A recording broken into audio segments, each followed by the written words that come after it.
So, welcome everyone. Welcome to the first III seminar of the term. I think we're doing something slightly different in terms of the online attendance this term. It's what's it called now, Peter? It's a webinar.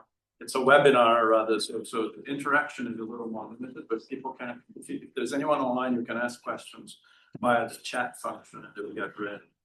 So I'm delighted today to introduce Tony Shorrocks, who probably doesn't need much of an introduction here. Professor Shorrocks is really one of the greats in inequality measurement and analysis.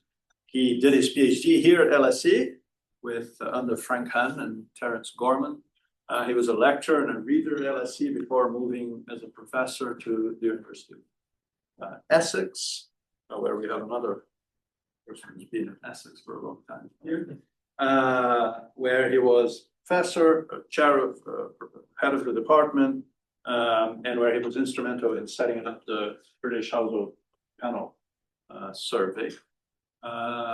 Tony has made contributions, very important contributions, foundational contributions to inequality decomposition, to the analysis of economic mobility. I think he may have certainly one of the first, if not the very first paper on economic mobility in 1978, and since then has done lots and lots of other things.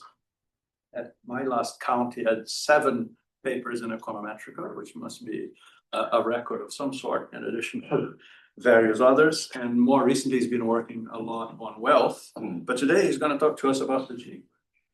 Thank you, Tom. All right, thank you very much. I was looking at my slides over the weekend. I looked at the title and I thought, that is an incredibly boring title for a talk. And so I, in some sense, apologize and I commend you for your bravery in coming along and intending. But at the same time, it's indicative in a sense because the focus of my talk, the main theme is going to be, I think the way that inequality is portrayed is rather boring. It doesn't really capture the importance of the subject. We're not able to convey this information well.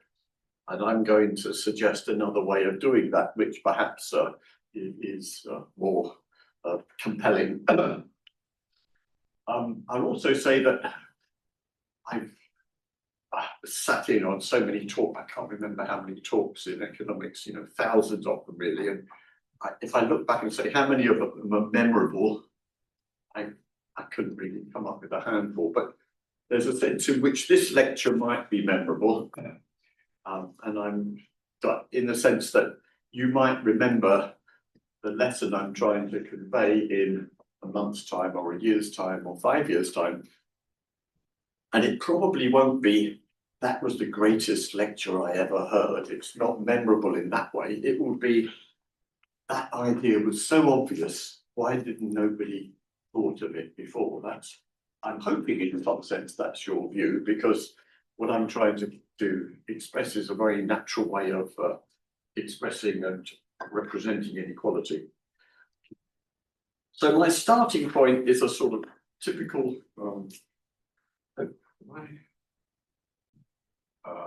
where am I supposed to be pointing?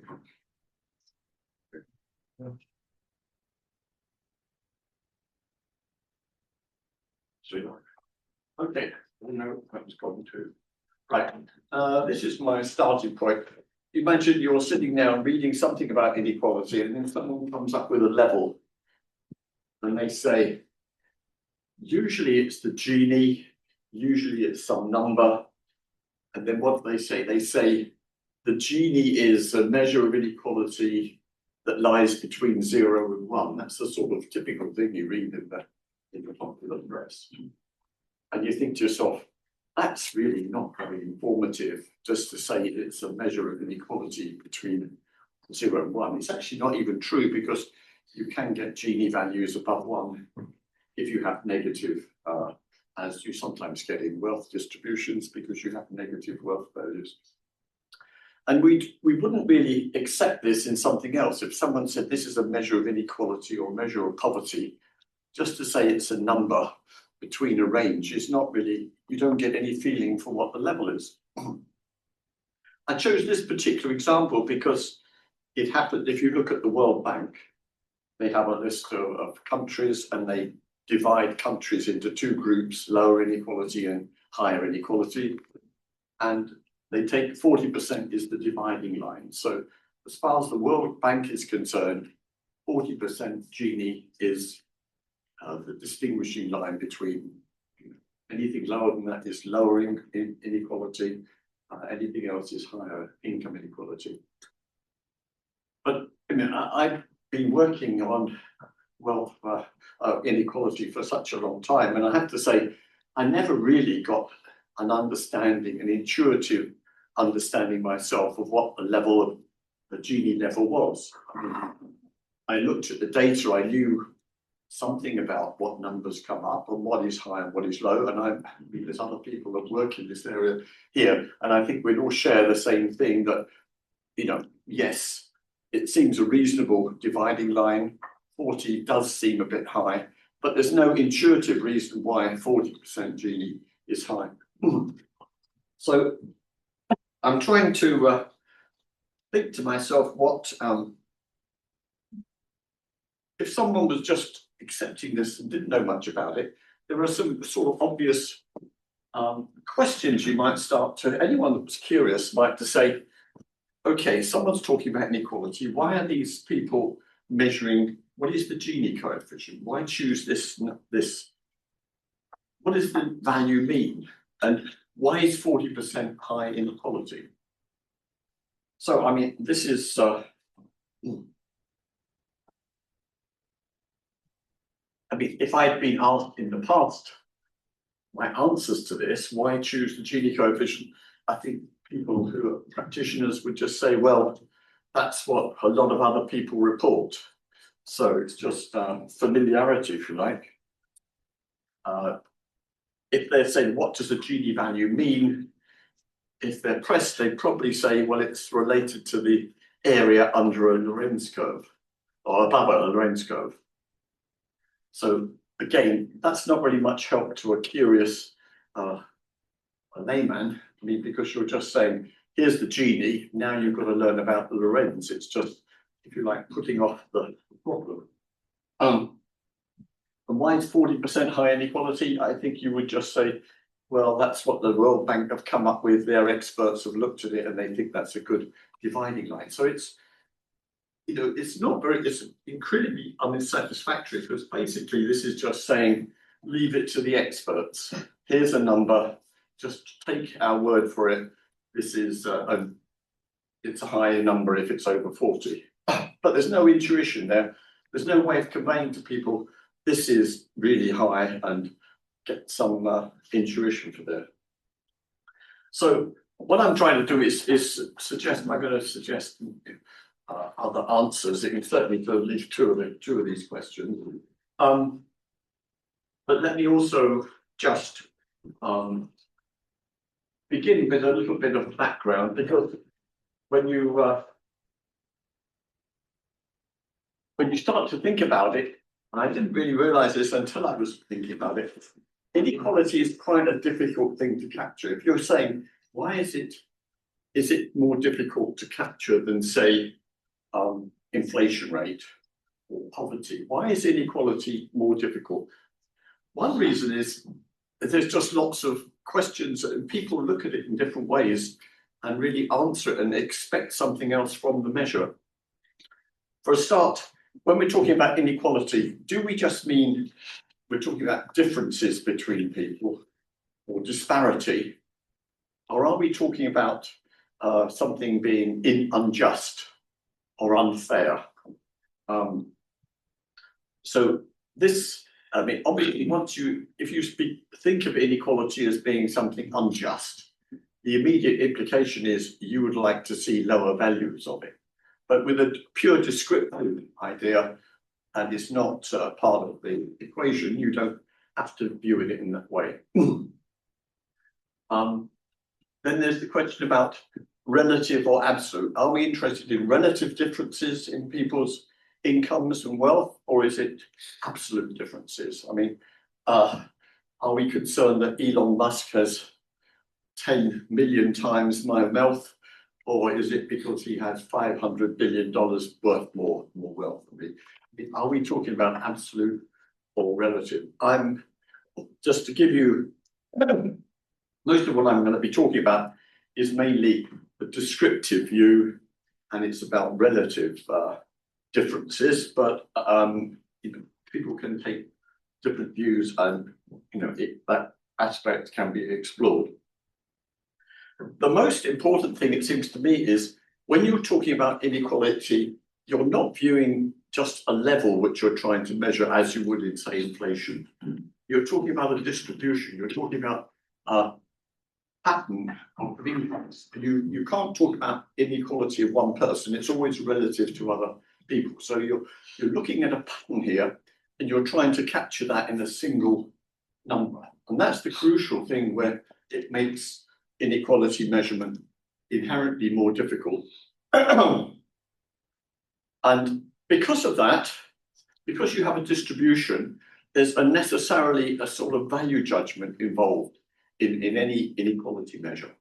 I mean, in a simple way, I might say to you, when you're looking at inequality, are you interested in how far the top people are above the middle part of the distribution? Or are you interested in how far the lower people are falling behind? I mean, that is a fundamental difference, and people do focus on the top of the distribution or the bottom of the distribution.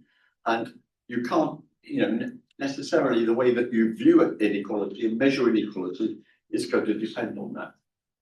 That's actually one of the points, I think, the lessons that came out of a paper by Tony Atkins in 1970. I regard this as this is the foundation really of all modern inequality measurement. I mean, anyone in the last 50 years must somehow rely on that paper in some sort of way, draws on that paper. And that was one of his main lessons that, and in fact, it was his criticism of the Gini to say the Gini isn't a neutral value-free statistic. It involves value judgments, and these are not necessarily the ones that people would agree with. The other thing, just to start, I'm imagining that this is too much for the audience, but I just need to, because I'm going to be talking about Lorenz curves, I thought I should at least remind everyone of what they are. So with the Lorenz curve, we just take the data. It's a simple processing. It's nothing. There's no value judgments involved. It's just we're just transforming our initial sample into a curve, and we plot this curve as a graph with the share of the population on the bottom horizontal axis, the share of income at the top, and we are ordering people in terms of their income. So as we add people here, their incomes get higher, so the gradient of the curve goes up, and we have a curve, and if everyone had the same income, it would get a diagonal curve, but because there's inequality, we get a curve which lies below. And the Lorenz curve is really, again, the foundations for anyone working in inequality measurement. It just captures all the data you've got in the sample. So the only thing that you're not transferring from the sample is you don't know which incomes are attached to which sample member. So you don't know whether household one gets this income or another income. You lose the household link. You also link you lose the population size because you're talking about the proportion of the population on the horizontal axis. You lose the average or the total income or the average income because you're just talking about shares on the vertical axis. But you can always report those separately, the population size and the average income. So in some sense, it's just a way of taking the data and saying, this is the form. What is really nice about the Lorenz curve, what sets it apart, I think makes it really useful, is as the Lorenz curve moves further away from the diagonal, you get more inequality. And it is unambiguous. If you have no non-crossing Lorenz curve, it is unambiguously more unequal as you move away from the diagonal line. And when I say unambiguous, it means all possible inequality measures are going to agree on that ranking. And you only need really minimal conditions on inequality measures to have that. And the other thing is, if you have crossing Lorenz curves, then there's ambiguity as to the inequality. And essentially, it captures the idea that I just mentioned, that some people focus on the top, some people focus on the bottom, so that if you focused on the bottom, the curve which lie closer to the diagonal at the bottom would be the one that you would favour. If you're interested in inequality at the top, you would think the lower inequality one was the one where they have a curve at the top was higher. So that's just enough introduction for Gini coefficients. Let me go back to the question here. What are we going to do with this Gini equals 40%? What are we going to, how are we going to approach this? Well, one of the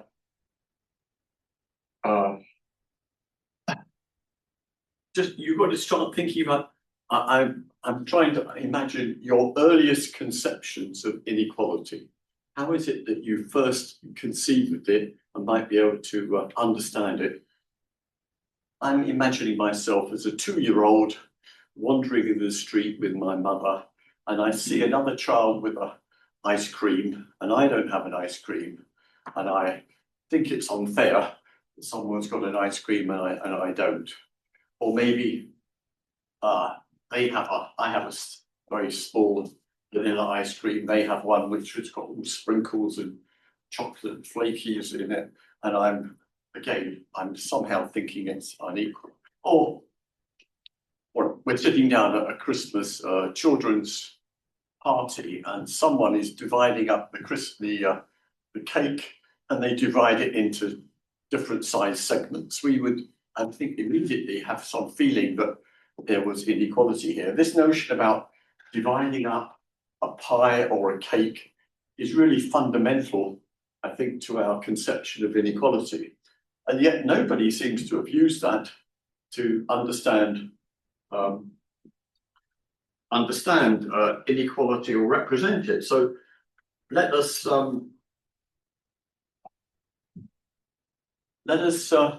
have a look and think, okay, here's a pie, we're dividing it up. We know what 50-50 would be fair. 60-40 is unequal. How unequal? Well, maybe a little bit unequal.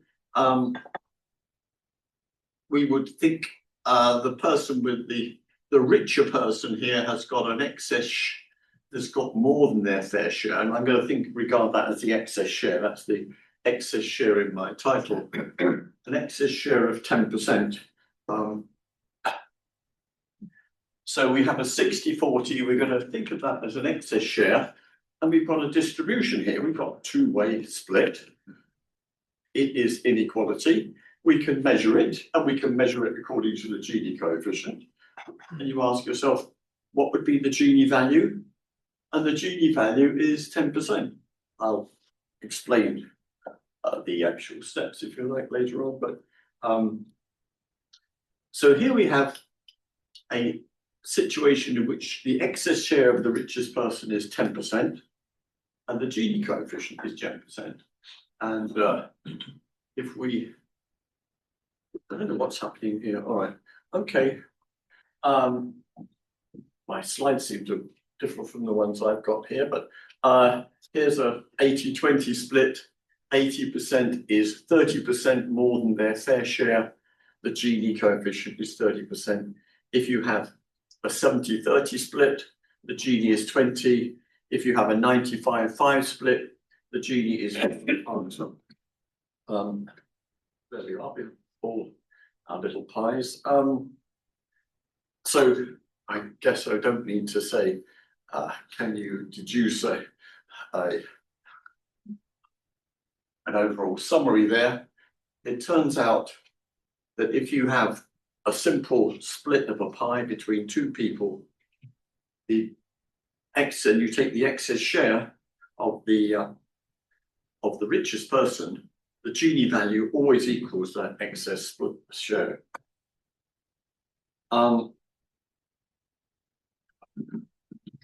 So if you want a little proof, I don't know whether it's extremely simple. As you can imagine, we have a Lorenz curve where we have a straight line to the 50%, and then the 50% goes up to 100%. We have two triangles.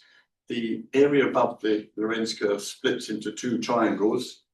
The base of the triangle is 10%. The height is 50% in one direction and 50% in the other.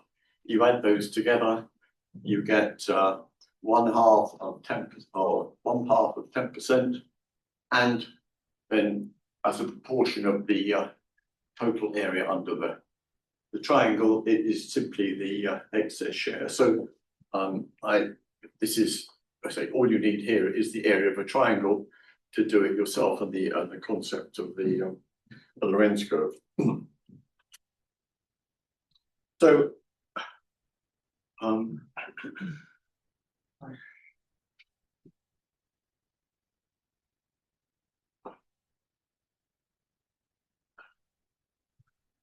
going on. So no, let me stay on this one for a minute.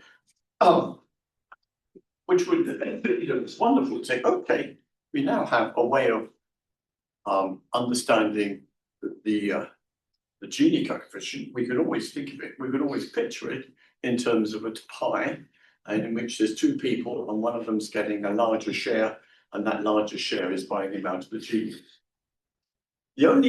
The real trouble with that is that there's a maximum Gini. You can only do this for Gini's up to 50%. When you have a two-way split, you can't have one person having more than 100% of the share, and that's only going to give you a Gini of 50%. And if you look at the data, there are unfortunately quite a few even income distributions that have Ginis above 50%, and in wealth distribution, well, there's quite a number, half probably of wealth distributions have Gini values above that. So it's not going to work if we're saying this is the way we portray it. It's not going to work for a lot of cases. But so let's imagine instead that we have a situation which we have a 10-person population, and we have just one rich person and 9 equally poor people. Right, then we can draw the Lorenz curve again. Now it is pivoting on 90% of the population are poor. They don't have 90% of income, and I'm just taking a case where the excess share of the richest person is again 10%. Now the bottom 90% have not 90% but 80% of the income, and now we have again two triangles. We have the same base, it's 10%. The vertical distance, the distance that they have less than their fair share, and one of the triangles is 90%, the other one is 10%. So when you add up those, the total height is 100%, and you simply get the same result again. There's a diagram, you could just look at it again if I haven't convinced you in a quick explanation, but it's exactly the same. If we have now a situation where we have 10 people, 9 of them equally poor, 1 rich person, then the Gini coefficient corresponds to the share of the richest person. So we're now thinking of something like this. We're trying to visualize a distribution in 10-person population, 1 rich person, 9 poor.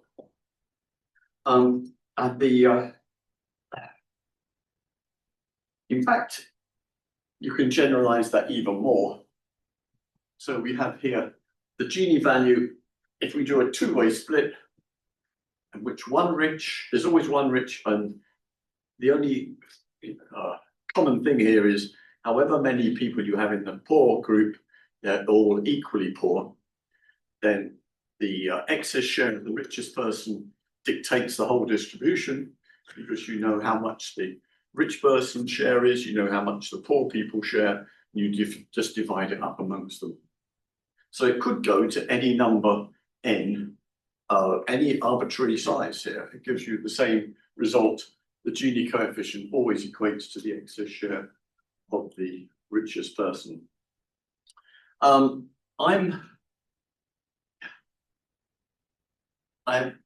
There's a mention here at the bottom, Shorrocks metric. This is my attempt to sort of claim fame here. We have a lot of options. And for me, it seems to be, if we have to choose one of these now, I think the 10-person distribution in which there's 9 poor people and 1 rich person is the one to focus on. For a start, you can have Gini values up to 90%. And in most, it's quite rare in economics, I think, to come across Gini values above 90%. It's not unusual to get 60 or 70%, but 90% is very unusual. And I'm talking about a metric here. I'm not talking about a new measure of inequality. I'm just talking about another way of capturing an inequality measure and capturing it in a diagram so that we actually understand what the level is.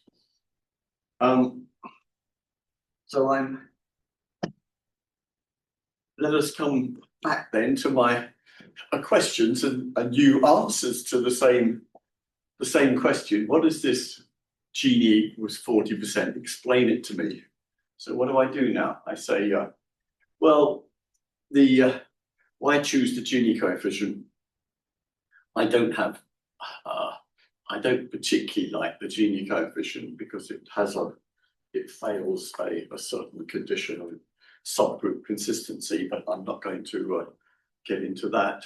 What I do not like about the Gini coefficient is it's able to handle negative numbers, and that's quite, if you look at the different inequality measures, it's relatively, it's unusual for inequality measures to be able to handle negative values. So that's a plus for the Gini coefficient, but otherwise it's simply because other people are used to it and there's some familiarity. That's an answer. What does the Gini value G mean? Well, it means if you have a 10-way split in which 9 people, the 9 poorest people get the same amount, the richest person gets G plus 10%. And if you go back to the other question about why is 40% interesting for the World Bank, they just think it's dividing line. You look at the data, it becomes 40%. But now there's another rather interesting interpretation here. In a 10-way split, a Gini value of 40 means that the richest person would get their fair share of 10 plus the extra 40, they'd get 50%. So this is what the World Bank are viewing income inequality as. If we were to draw our graph or our pie chart, then for high inequality countries, the richest person would get more than 50%. For what they call lower inequality countries, then they would get less than 50%. I think if you look at that and you think to yourself, if I was cutting up a pie like that, that looks pretty unequal to me. Just intuitively going back to your children's party, if that's how they divided up the pie, I think you would be quite unhappy. But that's just the dividing line, that you have to have more than that to be high inequality. So let's look. Tony, can I ask? Yes, please do. I would love questions and interruptions. Does your neat excess shares result work if there are negative values? Because you would, in terms of your triangles. Well, I can't.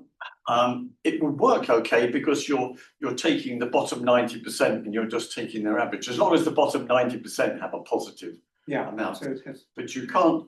it's one of the problems doing a normal pie chart for wealth inequality. Some of the shares are negative and you can't represent them on a pie chart. So let's have some real numbers then, shall we? This is on the left-hand side there. This is the UK income inequality as a pie chart with the Gini value. I think it's 32% Gini. The World Bank thinks that's quite low inequality. You can experience yourself whether you think income inequality in the UK is low, but that is what the World Bank currently classify it as. So in our 10-person split here, the poor person will get, the rich person will get 42%, and the others would share the rest, which is around about 6% each for the other 9 people. With the US is 42% Gini, I believe. So the share here would be 52%. You'd have one person getting more than half the income in US, and the rest sharing the other just under 50%. All I can say is, for me, that when I was doing this, I thought that was really quite a powerful way of conveying inequality values. But hold your horses, because now we're going to do wealth inequality, and this is what I actually find it quite shocking, really. So this is what the pie chart looks for wealth inequality. The first one is the UK, and the UK wealth inequality, the richest person would take 80% of the pile. The other 10% or 9 people would share a little under 20%. So 2% each. One person gets 80%, 9 people get 2%. That is equivalent to what the wealth inequality is like in the UK. For the US, of course, it's even worse. So the US Gini is 83%. This is my data from 3 years ago. So, but I think it's the same as the Paris Group report. So we're not really in doubts about this. So here, the richest person would get 93%. The other 9 people would get 1% each. That is what the US wealth inequality is like. And if you go, the last one there on the right is the world inequality, in which if we looked at wealth inequality, it would be something like one person getting 98% and the rest sharing 2%. I have to say, I probably want to qualify this to say that what these are figures in converting into US dollars at current exchange rates, and people might say, hold on a minute, you need to use PPP values if you're comparing across countries, in which case the inequality would be a lot less. So all I'm saying is bear that in mind. It may not, but it doesn't affect the UK and the US, because these simply strike me as being wow. One of the things that it strikes me is we worry too much about comparing inequality levels across groups, across countries, whether it's increasing or decreasing, but we don't actually focus on the fact that it's really high. We're more worried about whether it's gone up by, the Gini's gone up by 0.1 or down by 0.2. I mean, that is really not the focus. The focus should be, this is just really high all the time. And whether it's gone up or down is really not the main point. It is, we should really focus on the fact that inequality is high. And I don't think, I'm just saying, my experience is, I don't think that is captured in the way that we report inequality at the moment. It doesn't really convey that level of inequality that people aren't able to intuitively understand it. So I've now got a bit for the inequality measurement nerds to say, I did mention the Atkinson paper was a breakthrough in another respect, and it said it introduced another class of measurement indices to measure inequality. And there was at the time other measures called entropy measures, which used to be quite popular. And now, as far as I can see, they just vanished. Nobody reports these as routinely in the distributional statistics, or at least very rarely. And I think it's simply because these other measures are very difficult to explain, interpret. They don't have the sort of Lorenz curve interpretation, and they've fallen into disuse simply because people haven't been able to understand what the level is. But this, now we have, if we're thinking of it in terms of a pie diagram, and we're thinking of it, we have a distribution, 9 equally poor, 1 rich person, then we could do the same for any measure. We could always say, what is the equivalent pie chart that you would get for any of these indices? So there's a sense. I mean, I'm thinking it offers an opportunity to resurrect these other measures that we had in past and actually had some nice qualities about them, and they've just been forgotten about, or at least underrated now. So the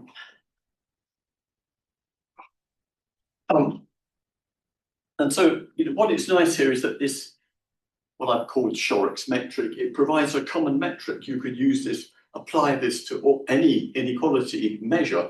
The indices give you different values, and that is because they focus on different parts of the distribution. But that's exactly the whole point of saying the Gini itself implicitly has some view about inequality in different parts of the distribution. It may not be the one that you want to convey.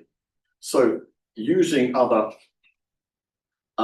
values, I have, let me just, I collected information on 40. I've got a sort of paper which is almost completed, and we have here income distributions for 40 countries. I've taken these from the World Income and Inequality Database from Helsinki and Vida.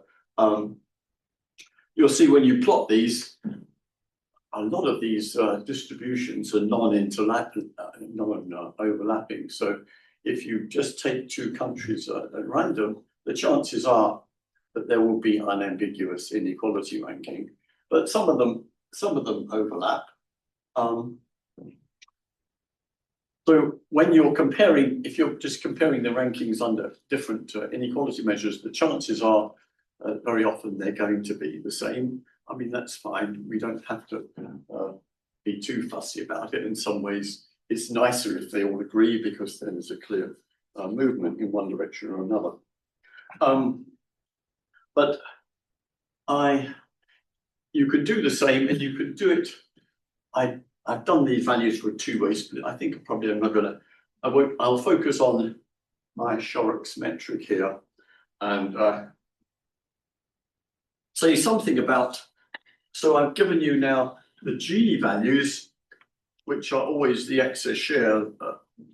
There's no translation. The excess share of the top group is always the Gini value. You don't have to do any other transformation. All the other indices, you can convert them to this form. I haven't really studied this. I'm just saying we can do this. I haven't actually drawn out, I haven't looked at these enough to really understand and say there's some patterns here that we should concentrate on. All I can say is most of the measures, their ranking of different countries agree. The numbers, I've put them in this table with the Gini coefficient going ranked from lowest to highest, and so each of these indices, the numbers tend to get higher.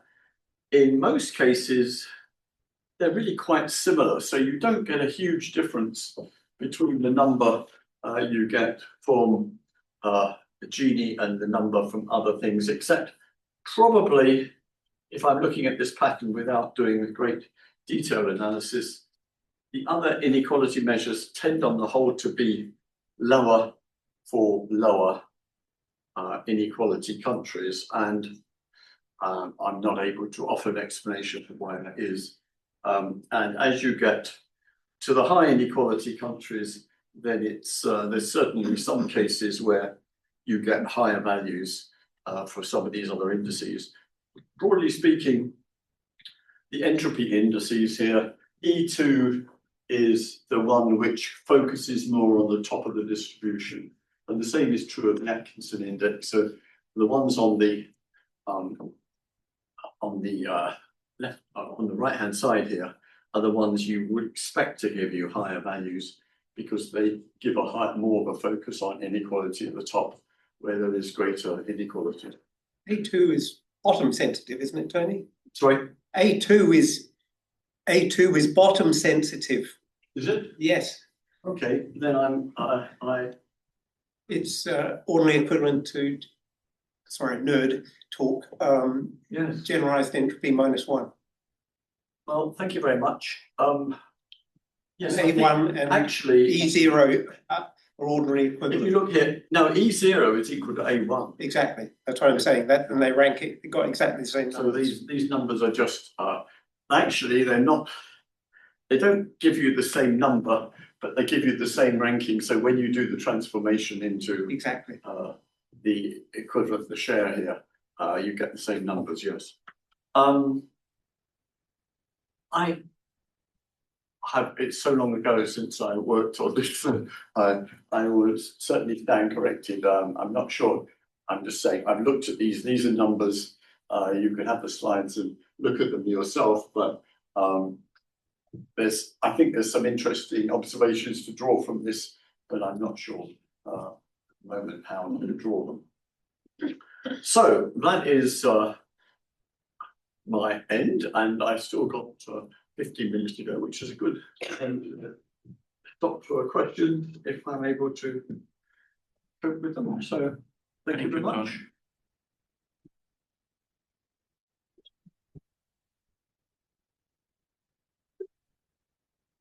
Do you want to just take the questions yourself, Tony, or do you want me to? Yes, I'll take the questions. Of course. Another nerdy talk, comment.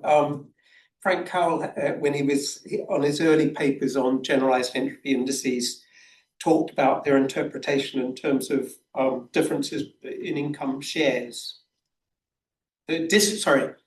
Distances between income shares. Yeah. So I'm just wondering whether or not there's a way of I remember that. Yes. European Economic Review and another paper where whether or not the distance with the income shares stuff could be linked to that.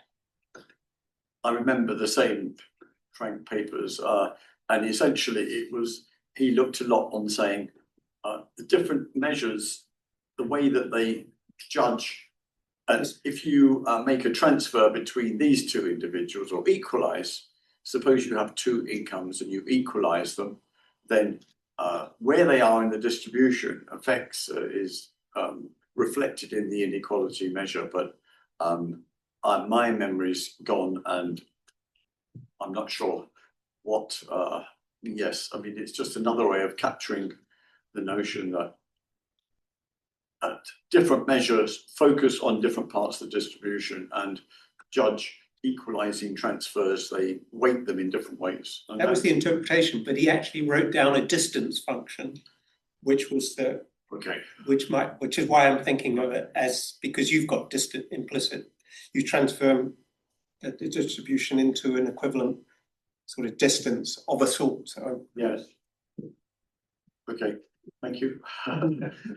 idea. Yes. Hello. Yes. So, Tony, so as you said, you're not trying to propose a new measure. It's an interpretation. Yeah. And it seems to me the useful thing about it with the Gini is that, of course, it's not that a Gini of 0.4. is telling you that the distribution looks like that. Many different shapes of the distribution are consistent with that, as you know, from the Lorentz curve. The point is that it may help us explain, right? It may help us communicate to people, look, a Gini of 0.4 means that if this distribution were that the 9 bottom deciles had the same thing and the top had everything else, then it would have 50%. That kind of strikes me as a useful, what's it called, heuristic, a way of conveying things. Then two questions that follow from that. One is, there was another one, wasn't there, which I'm sure I should remember, and people here will know something about the Gini. If you take two incomes at random, Yeah. what is that again? Let me just interject here. There's two ways. If people have said, how do you compute the Gini? Then one way is to do it through the Lorentz curve area. I mean, if you just plot it and do the area calculation. The other one is the Gini is, if you take everyone in the population and take the expected absolute value between any randomly chosen people. I think it may be half of the expected absolute value divided by the mean. So essentially you say you go around, you compare everyone's incomes, take their absolute value as a proportion of the mean and sum that up, you get the Gini value. But I mean, that doesn't give someone, if you're trying to explain this to someone that doesn't know anything about inequality, I think that's hopeless. I think the Lorentz curve thing is just pushing it off to another, saying to understand the Gini, you've got to understand the Lorentz. This way is in a pie chart, you just say, everyone understands a pie chart. And you just say, this is what the current Gini value looks like or would look like if you had a 10-person population. Yeah, so thanks for reminding me. So that's it, right? It's the other heuristic was to say, well, what does a Gini of 0.4 means? It means that if I take two people at random in the population, then the gap in their incomes would be 0.8, right? So 0.8 of the mean, 80% of the mean, right? And yours is to say, well, if the distribution were 9 equal deciles and 1 at the top, then it would have 50%. So, okay, so I'm just trying to because I think the value of it really is as explainers, as heuristics, as ways of. So that was one comparison. Then the other comparison is the other question. The final question I have is then you say, okay, well, we could do the same thing with all the other. But that doesn't work, does it, really? Because then if you did it with another one, it wouldn't be the Gini. It wouldn't be each. No, it doesn't. You'd have to have some metric, some multiplying thing. And then it becomes much less useful as a heuristic, no? Okay.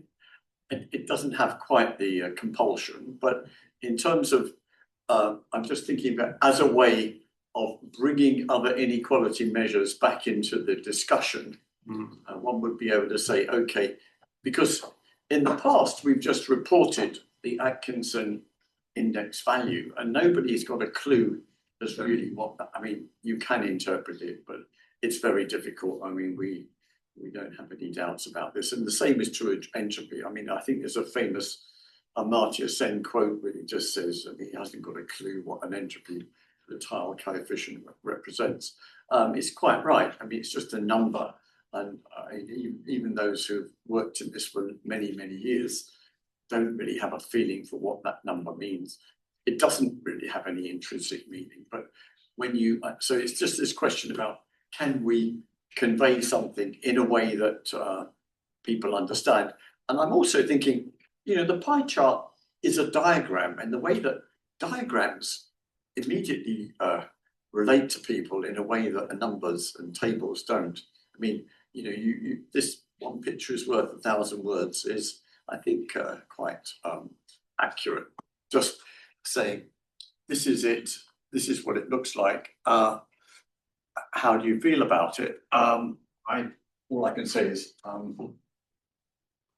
was quite shocked when I saw those diagrams, thinking, wow, There's no manipulation here. I'm just reporting the facts to some extent. I mean, you Well- can say it's distorted in one way or another, but it's not inaccurate. If you're really going to push the communication thing, I mean, there've been people who argue for the Palmer ratio on exactly the same grounds. But they're not even, they don't even qualify as inequality measures because they don't satisfy. I agree. No, but that's what I understand why people go for this because they want something they can get a hand on and understand. So I'm agreeing, yes, I can see why people are using interquartile ranges and so on and so forth, which has become more common, but I think I mean, I'm looking back now on 50 years and I've done this huge amount of work on inequality measurement and nobody pays any attention to it anymore, except the Yes, we real do, experts. Tony. Yes, we do. We even do decompositions. I know, we do. Yes, I'm just saying it's just amongst the experts now, and you think there's the experts and then there's the general population, and we're not communicating the fact that inequality is very high, and whether or not it's going up or down is incidental really to the fact that it's very high.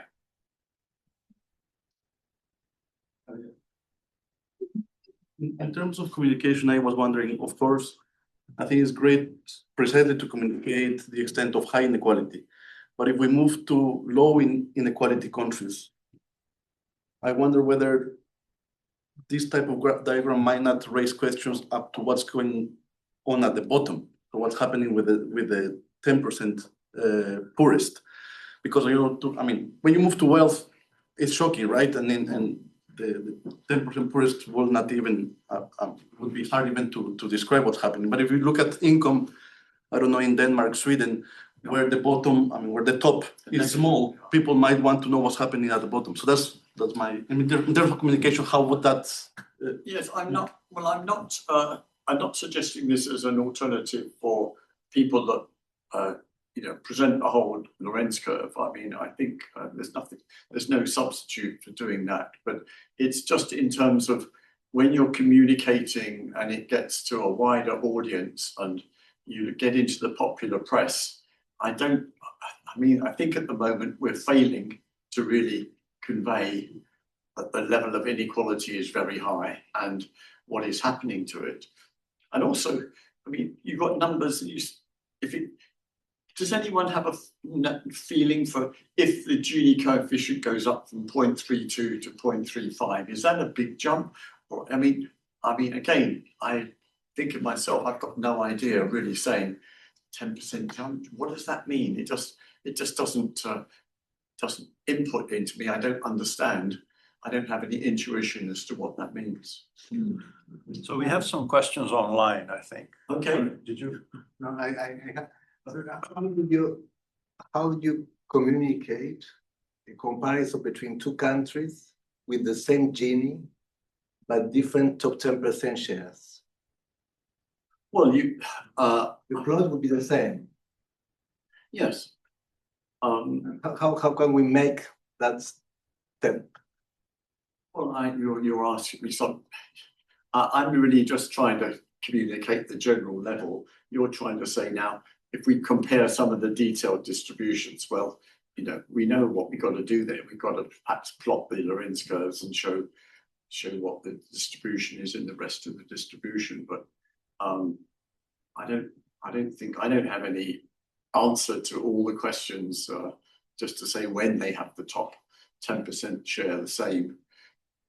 Maybe there's this is just capturing inequality. It's not really overall inequality. It doesn't say anything about what the distribution is in the overall rest of the population. You can't capture that in a single number. I think you're just trying to get too much information into a single indicator.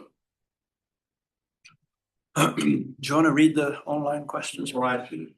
So the first question is from Paul Segal, who asks, 40% Gini is usually seen as moderate or moderately high, but the pie chart with the top decile receiving 50% of the total looks like extreme inequality. Yeah. Any thoughts on the normative implications of living on? Well, I'm suggesting that, I think I think the World Bank to think that 40% is still, moderately high rather than very high is doesn't correspond to people's immediate impression if they have the intuition of what that means. I think we just get used to it. And of course, there's lots of reasons why high inequality, and I'm not, when you start to break it down and say it's because people have worked harder or they're older in life or they have bigger families, there's all sorts of reasons why you would have different inequalities. So you just taking a crude measure is not, you don't have any immediate implications from that. But I think it gives you a starting point, and then it forces you to try to explain what are the reasons why we have this sort of level, and are we accepting those as reasonable reasons why there's differences. Yeah, just one other question online from Dan Nixon, who asks, on communicating the Gini more intuitively, is there a trade-off with a pie chart showing the excess share of the top 1% to the other 9? It makes it visible and intuitive. But in reality, the bottom 9 do not have an equal distribution. Well, yes, I agree, they don't. So we're just, you can't do anything else in a single diagram. You've only got one dimension here. So yes, you might say, well, we need more, we need to have a chart which is a little bit more sophisticated, that has that captures inequality in the bottom 9% as well. All I'm saying is you can't do this all at once. And I think by doing that, you're going to muddy the water, really. I'm just saying, this is it. This is our headline. I mean, we don't, with the Gini equal 40%, and I said this headline reporting, they're just reporting a single number. And I think when people are reporting, once you get away from one number and say, okay, the inequality level is blah, blah, blah, another number here and another number here, you lose everybody. I mean, you just can't, you just need a single number. We don't, I mean, it's the same with inflation, isn't it? You don't, it's sometimes they say, well, you have this inflation rate, but sometimes now we get a second one, which is excluding certain sorts of things. But we don't get a whole range of 10 different inflation rates for different people or different parts of the country. I mean, which you could do. We just need something which is sort of capturing the situation at the moment in a single number. I think there's a strong argument for saying we need a single number rather than a number of numbers here. Stephen, questions? No more. Oh, all right, good. Go ahead. Yes, come on. Yes, at the risk of being a little bit provocative, I'm thinking that we are the 99% movement. And I always thought that Piketty was incredibly effective in communicating inequality to a much wider audience. Who? Sorry. Piketty. Oh, I see. Because he basically came up with this, this is the share that goes to the 1%, this is the share that goes to the 5%, 10%, etc. And in terms of thinking of pie charts, one way that would be very easy to understand for a public would be to say, okay, X% goes to the top Y%. Where would you put that Y? So would you take the top 1%? Would you take the top 5%? I mean, that as a rival sort of way of communicating this, or as a potential alternative.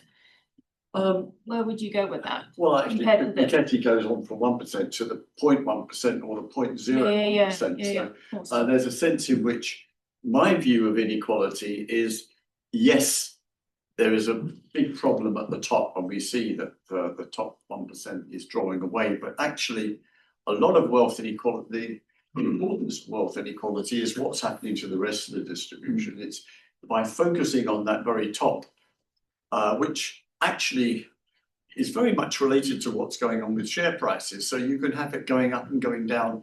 If you're focusing on that all the time, half the time you're going to think it's going down.